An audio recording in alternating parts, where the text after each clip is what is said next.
From Washington, this is VOA News.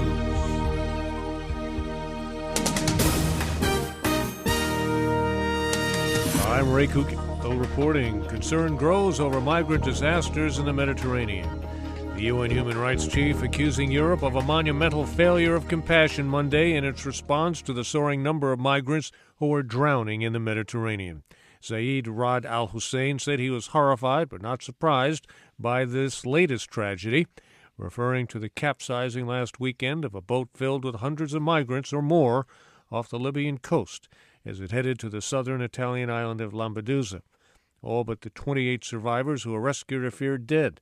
Lisa Schlein has more on search and rescue efforts. International Organization for Migration spokesman Joel Millman tells VOA search and rescue missions are continuing. The waters are calm and the weather is fair right now. The authorities believe there remains a chance to find people. The International Organization for Migration reports the death toll this year is more than 1,500, compared with 96 during the first 4 months of 2014.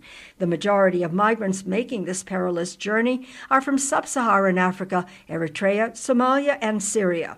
Lisa Schlein for VOA News, Geneva. Authorities have responded to distress calls from 3 more boats filled with hundreds of refugees in the Mediterranean. The militant group al-Shabaab claimed responsibility for an apparent suicide attack on a UN bus in northern Somalia that killed at least 7 people.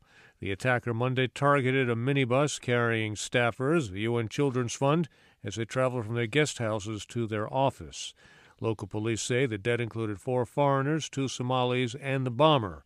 This is al-Shabaab's 3rd deadly attack against international personnel in 3 days. This is VOA News. U.S. government agents have arrested 6 men from the upper U.S. Midwest state of Minnesota for allegedly planning to travel to Syria to join the Islamic State militant group. The 6, all members of Minnesota's Somali American community, have been charged with conspiracy and attempting to provide material support to a designated terrorist organization. Prosecutors say the 6 men are all between 19 and 21 years old. 4 of them were arrested Sunday in Minneapolis, while 2 others were arrested in San Diego, California. They allegedly were trying to travel to Turkey by way of New York City and San Diego in an attempt to reach Syria.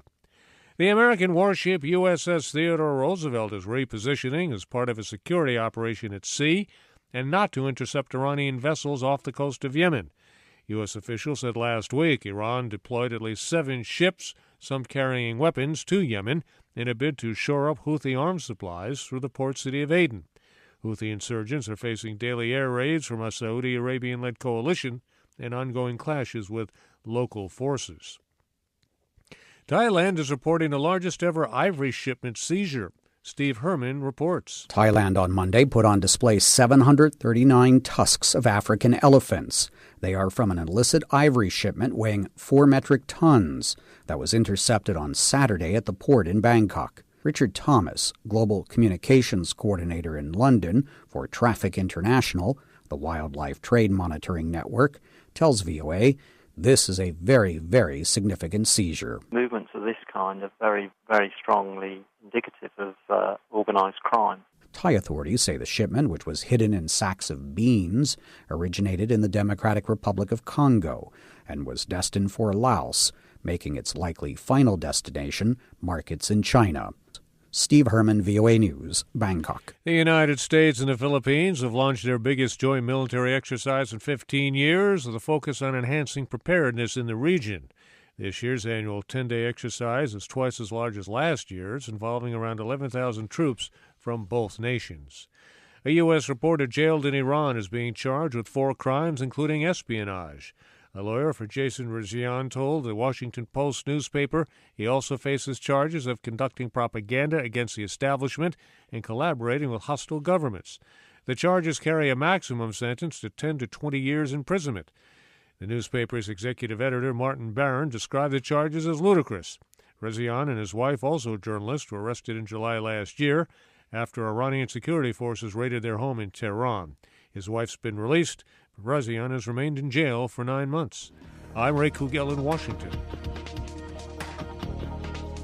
That's the latest world news from VOA.